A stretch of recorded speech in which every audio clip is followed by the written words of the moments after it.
She told me to hire another woman to pretend to be my mother because she was too low class for her family. So I ended the engagement, blocked her everywhere. Months later, she showed up crying at my door.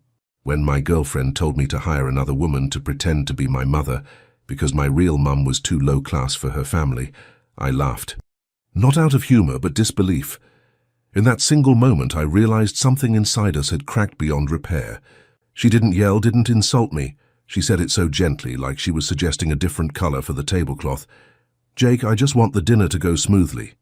My parents are different. Your mom might feel out of place. Maybe we can hire someone more polished? Just one night. I'll cover the cost." It was the kindest, cruelest sentence I'd ever heard. And as she smiled, waiting for me to agree, I knew right then. I couldn't love someone who was ashamed of the woman who raised me. That night I walked out of her apartment, blocked her number, and never looked back.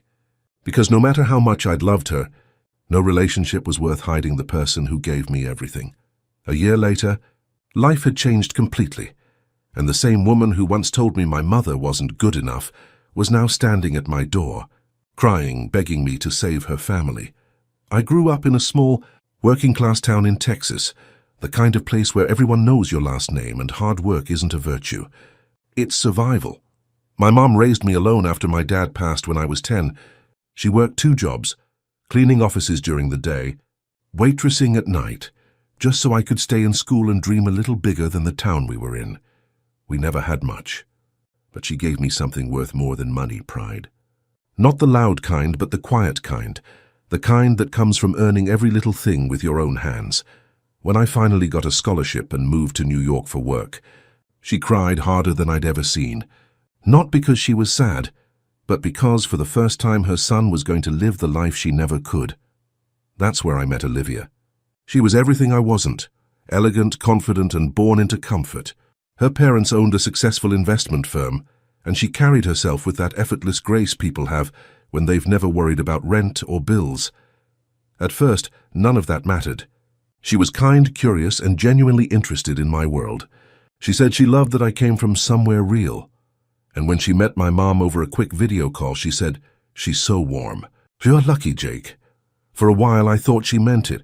After a year together, she started talking about introducing me to her parents. Her family was old money Connecticut. Weekend homes in the Hamptons, golf memberships, dinners where people discussed art auctions and hedge funds like it was the weather. I was nervous, but excited.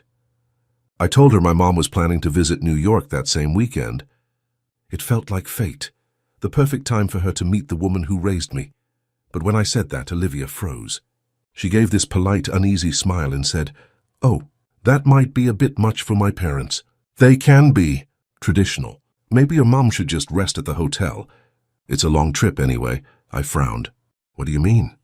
She hesitated, then lowered her voice, almost whispering, "I just think my parents might not understand. Your mom is sweet, but she's not exactly that polished." "You know what I mean." "No, I didn't." But she kept going, soft, measured, almost rehearsed.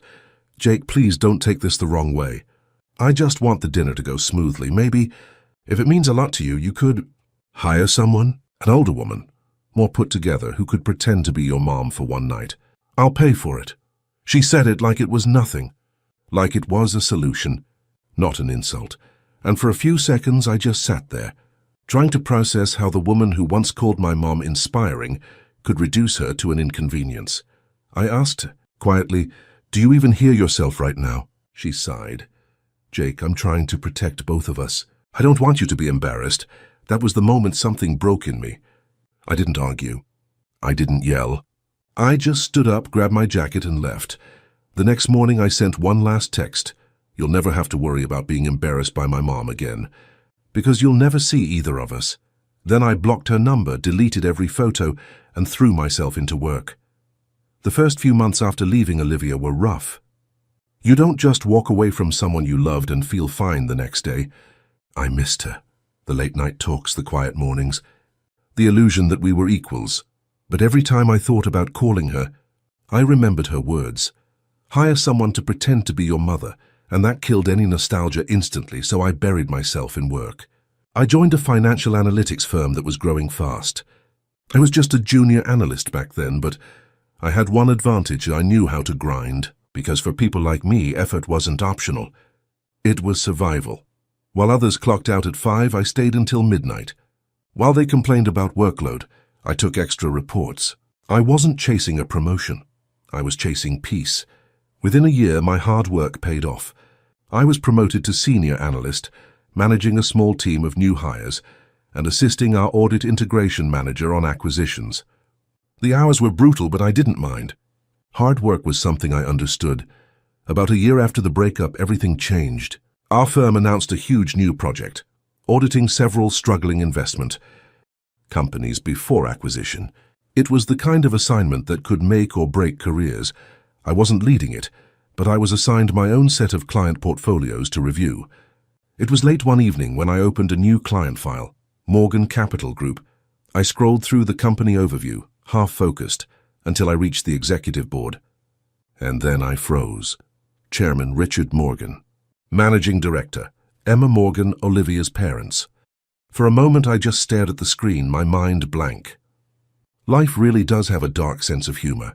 At first I thought maybe it was a coincidence, but when I opened the internal photo from the acquisition meeting, there they were, smiling, shaking hands with our department head. The dinner that never happened. The judgment that had never been spoken aloud. It all came rushing back. Now, they weren't my clients exactly, but their company was part of the audit I was helping to conduct. My job was to verify compliance, cross-check records, and flag inconsistencies for our legal team. In other words, their company was under my microscope. The first meeting was tense.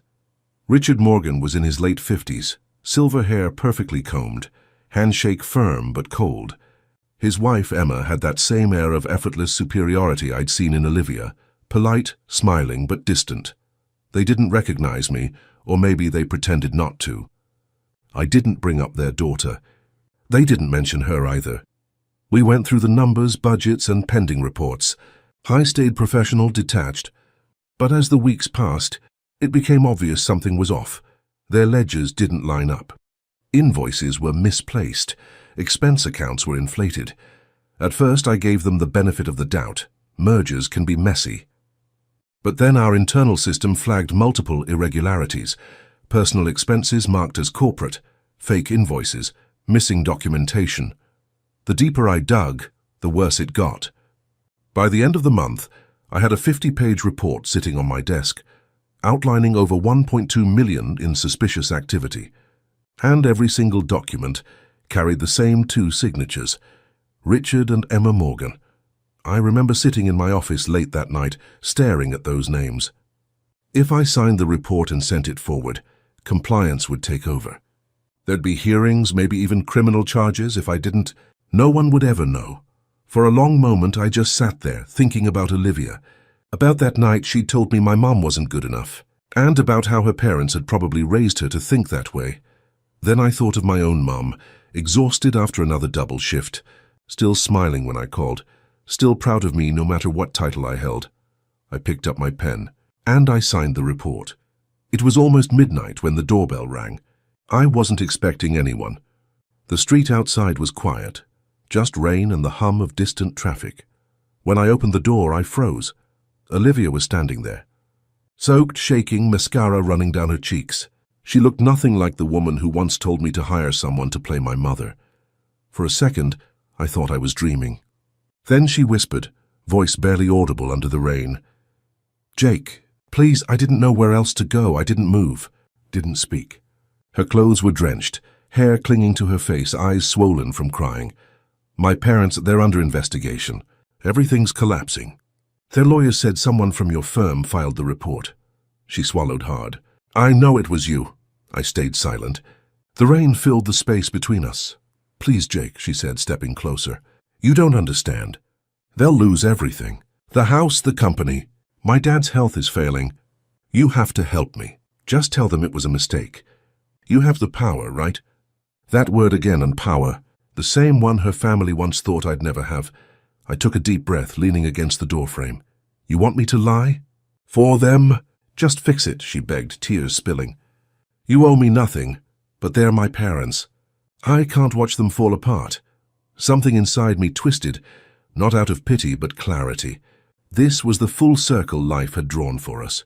"Do you remember," I asked softly, "when you told me to hire someone to pretend to be my mother?" Her eyes widened.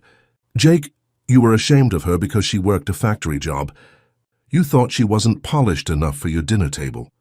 Now you're here, begging the son of that same woman to save the parents who built their empire on lies." Olivia broke down completely, covering her face. Her knees buckled slightly, and for a moment, I almost reached out. Almost. But then I saw my mother's face in my mind. Tired, kind, proud. And I knew this was one burden I didn't have to carry. I stepped aside just enough to speak clearly. "I'm sorry for what you're going through, Olivia, but I can't fix this for you." She looked up, eyes red, trembling. "You've changed." "No," I said quietly. "I just stopped apologizing for who I am." Then softly, "Go home." I closed the door. On the other side, I heard her sob once. Then silence swallowed by the rain. The next morning, the rain had stopped. The city looked cleaner somehow, washed, quiet, new. I sat by the window with a cup of coffee, still hearing the echo of her knocking from the night before. I didn't feel triumphant, not even relieved, just still. For the first time in years, I realized I didn't carry that constant weight of not being enough. Not for Olivia. Not for anyone. Later that day, I drove home to see my mom. She still lived in the same small house, the one that always smelled like coffee and laundry detergent, the one she'd fought to keep after my dad passed. When she opened the door, she smiled the way she always did, like I was still that kid coming home from school with muddy shoes and too many stories. "You look tired," she said, brushing dust off my shoulder. "Long week," I replied. She poured me tea, sat across from me and listened as I told her everything. The audit, the company, Olivia showing up at my door. I didn't mention the tears, or the way she'd said, "I'm sorry. Some memories are better left behind closed doors." Mom stayed quiet for a long moment. Then she sighed softly and said, "People who look down on others usually do it to feel taller, Jake. You don't have to be like them. Just be decent." I smiled, and because she was right. She always was. Before I left, she handed me a small container of leftovers and said, "You're working too hard again. Don't forget to eat." Simple words, ordinary. But they meant more than any apology Olivia could have given me. As I drove away, I glanced in the rearview mirror. Mom was standing in the doorway, waving. And for the first time in a long time, I didn't feel like the poor kid from the wrong family. I just felt like her son.